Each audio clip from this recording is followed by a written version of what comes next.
Okay, now that we've created a shortcut on our desktop and we've made the Y drive a trusted location for Excel files, or any files for that matter, we'll go over a little bit on how to fill out the daily roster. So we'll go to our desktop shortcut and we'll double click.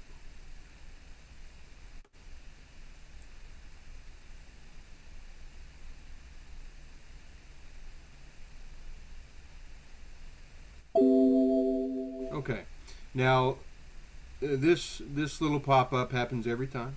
There are links to this sheet that go to somewhere else, and then something else is linked to this, and so that's kind of how everything works and gets synced, is by a link.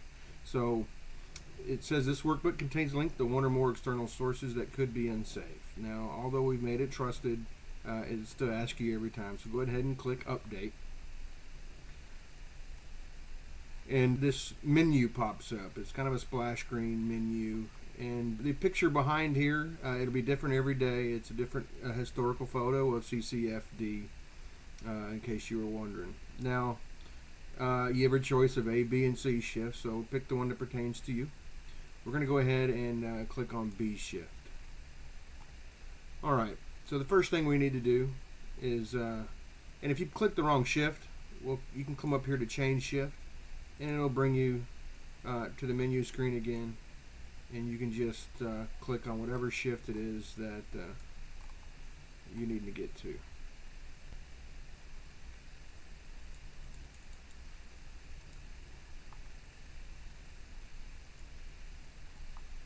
Okay, so first things we need to do is we need to fill out who's on duty today.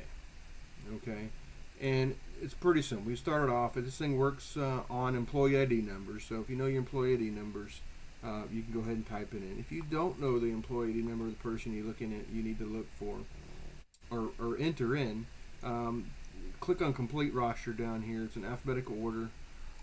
Find it by last name, so find the name you're looking for. Say we're looking for me. We can click here in Urban Kenneth 2345. Yes, they made it pretty easy for me. So we'll enter an employee ID number, and it'll automatically put it in there for you. Okay, and that's it. So we'll put 4168. And that was back in there. Okay. So and we'll put that for the captain, the engineer, and tailboards you have on today. And the same to do with the medic unit. This is important as well. If Matt was acting captain, we make sure we put that in there. If you have something in there you want to get rid of, press the delete key. If they're on a trade, as Matt is today, make sure you put trade in there. And this is very important here. For each person you put on today, you need to make sure that this is accurate. Available OT. So if they're available for daily staffing, click yes. If they're not, change it to no. And what this does is it sorts. This is what makes the daily roster. So this is important to get accurate. So we can still change this, so if we need to change the status of, let's say, Eric Sanders today, he says he was not available for overtime this morning, we click no. Battalion 1 will make the overtime roster and send it out, and email out to everybody. But let's say Eric changes his mind at 2 o'clock in the afternoon and says, Captain, I'm now available. Things have changed. I'm available for overtime. Well, all Captain Wood has to do is click yes. Well, that's the first thing he needs to do.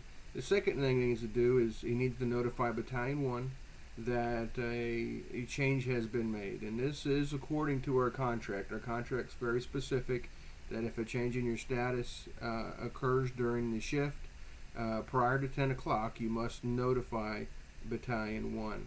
And simply changing it from a no to a yes, or quite frankly a yes to a no, does not notify Battalion 1. So we'll make sure we need to change it here and then call him so he can print a new overtime roster. For some clarification of what our contract says about calling Battalion 1 when your status changes, if you look in Appendix F, it's titled Callback Procedures. In our CBA, collective bargaining agreement. If you look under Section 8, daily staffing procedures, paragraph D, it says that once the daily eligibility list is posted and a change occurs in the firefighter's eligibility status, he or she must contact the shift commander as soon as possible, but no later than 10 p.m. So this is why, even though we change something, a status in the Y drive, we still, by contract, must contact the shift commander as soon as possible. Okay. So then we can come down here for trades for next shift. It's the same. It works the same as the rest of the roster. Enter employee ID number. Who's working for who. And there you go. So again, if you want to delete someone out, just click on employee ID number, hit the delete key, and it will disappear. Up here, these are for next shift. This is what Battalion 1 uses to make the roster for next shift. So put in what you got. In this case, it was just Oscar Medina. Created. He was going to be he'll be acting captain. He's not on trade. Mike Salinas will be engineer. You don't have to put acting driver here. He's a 2. Here is your tailboards. If you don't put anything here, it automatically say not scheduled. Over here is the move out order, and this is I've seen this a lot. Guys are just leaving 1 and 2 here. It makes sense, and that's okay. But if you wanted to, you could change. It's just a drop down menu. Same with the medic unit. Make sure you're putting acting pay for your firefighter 1s on the box. Down here's your leave. Just make sure you put it works the same as the rest of it. You have to type in the numbers here. Most of it's going to be 24, but let's say it's a PL. So we need to put in, and it's my last one, so it's 8 and 16. All you need to do is put 8/16 and select PL. We know what that is. So it's 8 and 16 PL. Again, hit the delete key to remove that information if need be. All right. This down here, you can put in stuff there. It was part of a plan that we just haven't developed yet. It's not syncing anywhere, so it has no function at this moment. Down here, you can put notes. Are going to be at 1,500 a day, or brush trucks in service, whatnot. Okay, so after you enter everything's in for today, next shift, your available list is double checked, it's accurate. Then all you need to do is hit save and create PDF. What'll happen is it'll say last modified by whoever is logged on that computer, and then the date and time that it was done.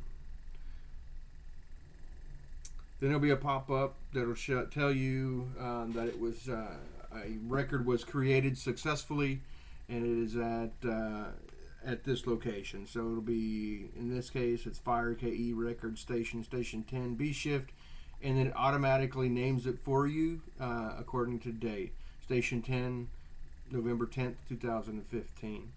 Okay, so if you do this again, you make a change in your roster, and you make someone available, or you change next shifts, it'll overwrite the last one. You only get 1 record per day. That way we don't have a whole lot of them in there. Go ahead and click OK. Then it'll ask you if you'd like to close the roster, and this is very important. We can't sync to the main roster in Battalion 1's office if yours is still open, and so we put this in here to kind of remind you to close the roster, and all you do is click OK, and it automatically closes. And that's all you have to do. You don't have to print it out. You don't have to email it, fax it, or whatnot. You're done. It'll automatically sync to the main roster. Now, again, I can't stress that if you want to change somebody's status on the overtime roster, then change it on the Y drive, and then make sure you notify Battalion 1. It's as per our contract, and we need to make sure that is done that way. If you want to look again, a shortcut we created earlier to B shift shortcut, that's Station 10 B shift. This is all the records that we've done. And so if you want to look at the latest one, you click date modified up here. It'll put the newest one up top. So this is the one we created, station 10, 11:05, 11:15. So, and there it is. And that's your record of your roster for today.